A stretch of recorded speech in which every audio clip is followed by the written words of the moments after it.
Glad you made it back, everybody. American jobs, they are fleeing the United States because companies are fleeing the United States, fearful that the anti-business and anti-jobs party is firmly in control. This week, Ford Motor Company announced their plans to move a major project to Mexico. Ford is reversing their 2019 commitment to invest $900 million into Ohio. The auto company stating that, quote, conditions have changed since 2019, end quote.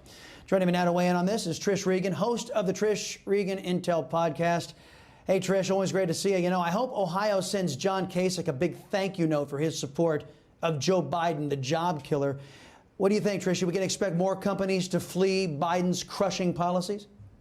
Sure, of course we do. I think that Ford is just one of the first.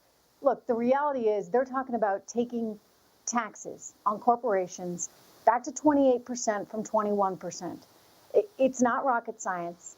Donald Trump was really smart, and his administration was really smart about how to get this economy going. And it wasn't through handouts.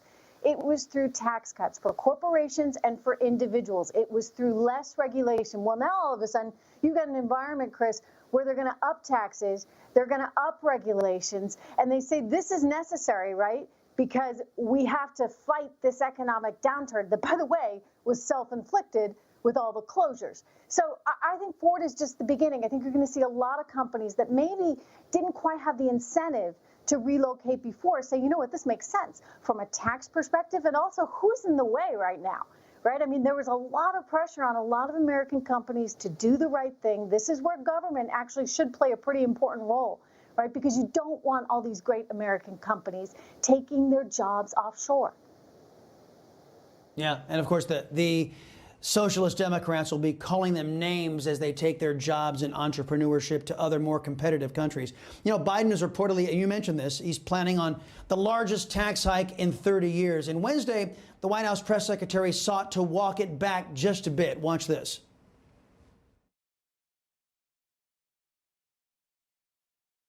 Are you a billionaire? Then you may pay more in taxes than someone making, family making $425. There's going to be a range in any tax proposal.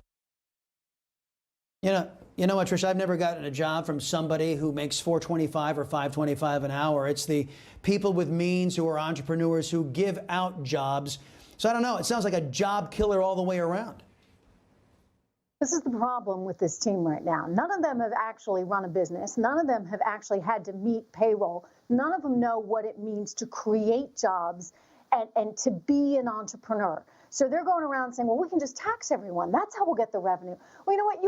You can't. It doesn't work like that. And I realize she wants to say, oh, it's only the billionaires. That's how they're going to sell it. But no. Let's be clear. They're talking about raising income tax levels on anyone who makes more than $400,000. So again, they're going to say, oh, it doesn't really matter. But you know what? It does matter if you are a small business owner in a small community that employs people. Guess what? You're not going to employ as many people. Everything that they're doing is designed to suffocate the economy as opposed to just getting out of the way, Chris, and letting the economy grow, because that is how we continue moving forward. That's how we grow GDP. What they're trying to propose right now, it's all really fictitious, right? It's a bunch of magic. Let's take from her to pay him. It's not sustainable.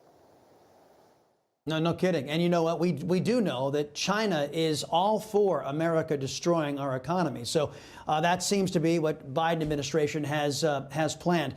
You know, headlines are funny things. These so-called experts, especially in the financial press, always forecasting when liberals are in charge, they expect those policies to do so much better than they do. And when conservatives are in charge, they always expect those policies to perform poorly. Here's the headline from today. Jobless claims unexpectedly rise to 770,000. So here are these so-called experts that see liberal policies and, man, this should really work. And it never works, and they're always surprised with their damned headlines. Unexpectedly rise. What do you make of these so-called experts? Well, you know what? They need to watch this show more often, because you and I have been talking about this. You cannot be in a situation, Chris, where you give out handouts, right? I mean, we're talking about a lot of money, and they just extended unemployment benefits through the fall. So you combine federal unemployment benefits with state unemployment benefits, and for a lot of people, they're less incentivized. Let's just be honest, okay? We want to think the best of everyone, but, people they're smart. And if they can get just as much money staying home as going to work and washing dishes, then I think a lot of people are going to choose to stay home. And so consequently, I've been predicting that the unemployment numbers are not going to be so great. I do think you're going to get some growth. I question whether it's sustainable. I question how real it is. But I am convinced you're not going to see the downturn in unemployment because people don't need necessarily to go and get that job. And I know that sounds harsh, and some people might misinterpret that, but you need a government there that is able to help people to help themselves. And in this scenario, we are creating an environment where people are incentivized, let's face it, to collect from the government, to collect from Uncle Sam. I know, you know what, you don't have to qualify anything you just said. It makes perfect sense to me. The Socialist Democrats are robbing this country of our incentive to achieve. Trish Regan, it is always a pleasure talking with you. We'll talk to you next week. Hi, Emma Reckenberg here. If you like this video, there's a whole lot more to see on Newsmax TV. You can watch for free right here on our YouTube live stream and be the first one here each time our experts break down real news.